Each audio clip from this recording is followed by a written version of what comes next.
kinalma, no? Kinalma ni Boying Remulla itong si Tito Soto kasi alam naman natin kahit po si pumorma-porma na hindi niya nararamdaman, na walang pakiramdam, no? Alam po natin na apektado si Tito Soto sa kudeta. Kasi nakatayo yan, feeling niya, ang feeling kasi ni Tito Soto, bilib na bilib sa kanya mga senador. Feeling niya, siya pinakamahusay na Senate President.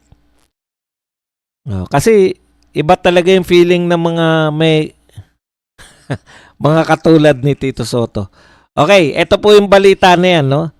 Pinakalma ni Ombudsman Jesus Crispin Boying Remulla sa Senate President mula po to sa ang balita ngayon. The third, sa gitna ng usap-usapan tungkol sa umunoy kudeta sa Senado. Ito ang sinabi ni Remulla sa programang executive session sa DCRH. Huwag kayong mag-alala, yung arresting team naka-standby na. Pahayag ni Remulla. Ibig sabihin, huwag nang mag-alala si Tito Soto dahil hindi po makakabuo na ng 13 ang mga yan dahil ipapakulong na nila Ipapakulong na nila yung 3 senador. Okay, nung akala ko nung una, ako wini-welcome ko yan yung pagkakakulong na yan kasi ang buong akala ko pambargain nila.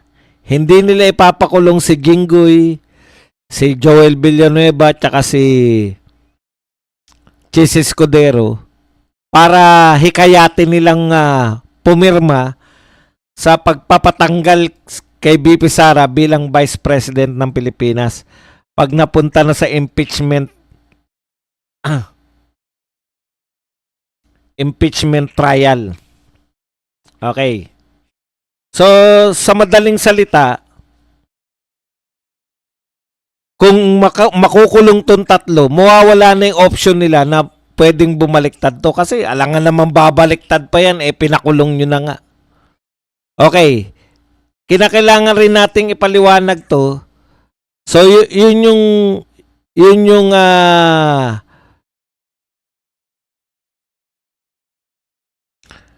po yung magandang balita. Ngingisi-ngisi pa si Remulla dyan sa huwag kang mag-alala. Yung arresting team naka-standby na.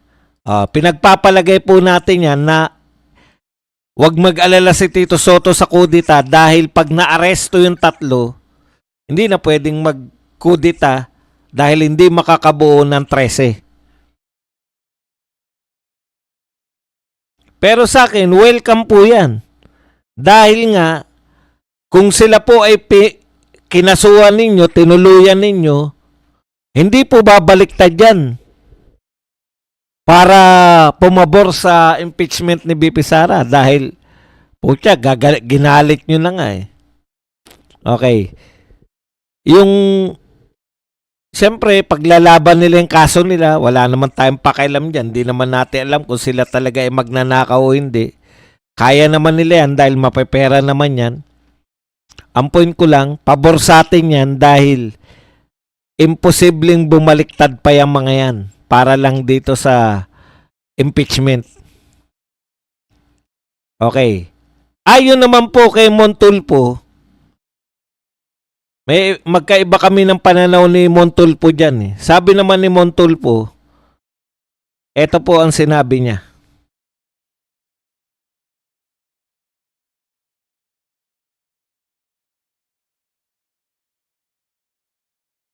Posibleng mabawasan ng pro-Sara sa Senado. Ayan.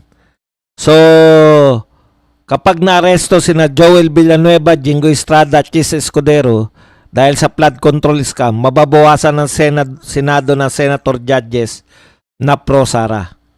Okay. Yun po ay kung mapupunta na po ron sa Senado, ipapasa ng House of Representatives. Ngayon ang tanong, paano yan sa botohan? 'Di ba? Kung nakakulong yung 3. Kinakailangan po kasi ni-review ko uli yung nakalagay sa Philippine Constitution. Kinakailangan po ng 2/3 na boto. So yung 2/3 po na boto ay nangangahulugan ng 24 ang senador natin, dapat may bumoto na 16 o higit pa sa 16.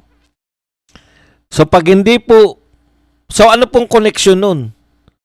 Kung nakakulong yan at hindi pwedeng bumoto, kinakailangan pa rin nila ng 16.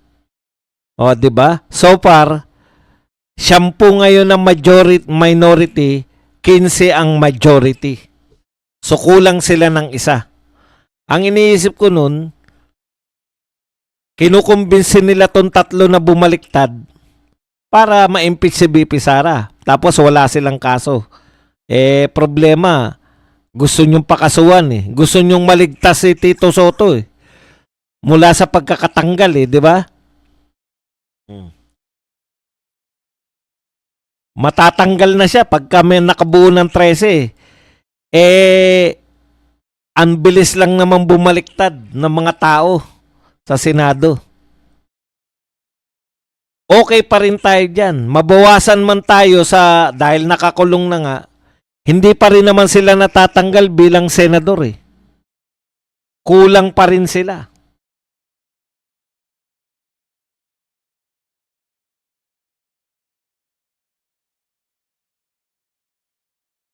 So yung pagkakulong ng 3, hindi po babaliktad yan para bumoto laban kay BP Sara. In fact, ang tingin ko nga, lalo silang mare-resolve na wag bumoto o kahit hindi sila makaboto, ang usapin po, dapat may 16 kang tao. Hindi po yung ilan dapat yung hindi boboto. Ilan dapat yung boboto para sa impeachment ni BP Sara, dun lang pwedeng tanggalin pag naka-16. So far, wala po silang 16.